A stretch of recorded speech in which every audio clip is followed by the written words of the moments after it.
E ainda sobre esse assunto, a gente segue falando sobre a derrubada do decreto que aumentava o IOF. A gente vai conversar agora ao vivo com o César Queiroz, analista do mercado financeiro, especialista e fundador da Queiroz Investimentos. Obrigado por conversar com a Jovem Pan nesse final de semana. Ótima tarde, seja bem-vindo. Eu vou fazer uma pergunta direta. Com essa derrubada do Congresso Nacional, algo histórico, qual é o impacto direto na agenda econômica do governo? O governo está necessitando tanto assim dessa arrecadação de, inclusive, aumentar o IOF? Boa tarde, Bruno. Obrigado pela oportunidade de falar com vocês e com toda a sua audiência. Infelizmente, Bruno, o que a gente está assistindo hoje é o resultado de anos de uma gestão completamente equivocada, não pautada em premissas básicas de gestão macroeconômica para colocar o trem nos trilhos.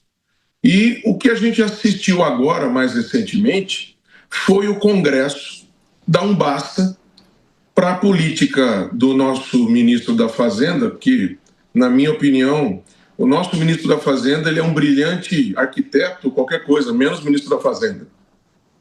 Porque não há um planejamento de gestão. A gente tem um gasto exacerbado da máquina pública, um inchamento da administração pública sem qualquer tipo de critério, e todas as medidas que a gente participou do governo desde 23, nas reuniões com o Ministério da Fazenda, o que a gente via era só aumento de tributos. Nós tivemos, desde o início do governo Lula até agora, mais de 30 diferentes majorações tributárias. Não há Cristo que aguente, né? Então, eu acho que o que a gente já tinha tido uma leitura, agora ficou clara, que é um conflito entre os poderes. A gente tem um judiciário que literalmente virou porto seguro de toda e qualquer discussão entre executivo e legislativo. Tudo termina no judiciário. E o ato que o governo acabou de praticar agora, que o senhor jornalista muito bem elencou, fica claro e evidente que não há um compromisso com o país. O que existe é uma constante queda de braço, o Congresso exercendo um poder que lhe dá total autonomia em bloquear tentativas de gestão do Legislativo por interesses nas suas emendas que, neste momento, estão barradas. O Legislativo tenta, a todo instante, buscar receitas, majorando tributos e impondo um custo Brasil ainda maior, e o Judiciário assiste de camarote, sabendo que tudo que está acontecendo ali provavelmente vai terminar nele. Nós estamos assistindo um capítulo muito triste no Brasil atualmente.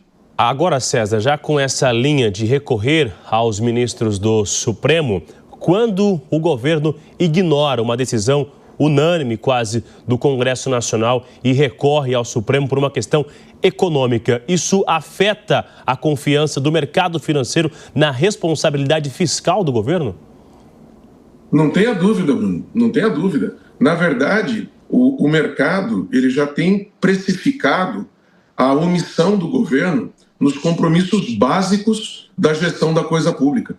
Se você entrevistar qualquer outro economista, analista de mercado, todos são unânimes em dizer o seguinte: estamos construindo a casa pelo telhado. Quando se fala de reestruturação, de equacionamento fiscal, tudo bem, você tem que avaliar alguns momentos que no passado renúncias fiscais impuseram custos ao país, mas também você tem que analisar os custos, os gastos, o inchamento, o absurdo dos ministérios cada vez maiores.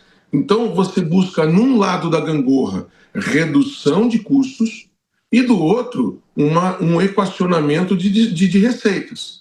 Não obrigatoriamente majoração de receitas. Então você tem duas pontas de uma gangorra que precisam estar em constante equilíbrio. O que nós estamos assistindo desde o início do atual governo é uma gangorra completamente inflada de um lado, ou seja, custos e gastos totalmente sem controle, e do outro lado, eles estão jogando a conta para cá. Agora há pouco, o ministro Haddad, na entrevista, ele coloca de maneira muito clara, dentro da ótica dele, que nós temos que fazer a nossa parte e arcar com os custos das majorações de impostos para a administração pública. Ora, o senhor é ministro da Fazenda, primeiro faça a lição de casa, é o óbvio, é o que todos esperávamos desde o começo do governo. E a gente não está assistindo isso.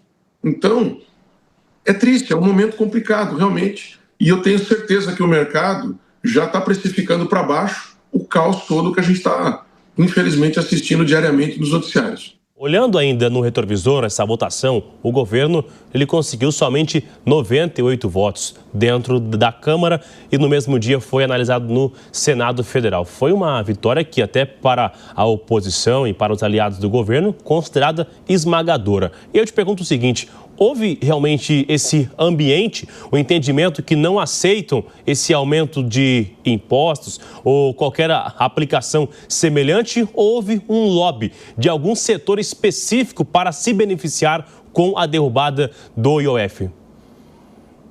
Olha, Bruno, eu diria para você assim, eu não vou aqui querer descer no detalhe de determinadas informações de lobby, porque a gente aqui analisa o cenário como um todo.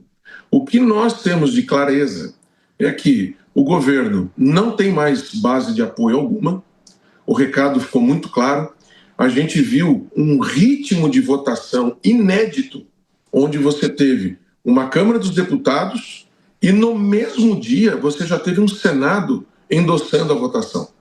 A gente aqui muito bem sabe que são raros os momentos em que a gente tem tamanha celeridade na votação de pautas tão pesadas e relevantes. Então a gente vê, primeiro, uma falta de coordenação e uma falta de entendimento das casas, no sentido legislativo e executivo, estarem em consonância para conseguir determinada votação, né?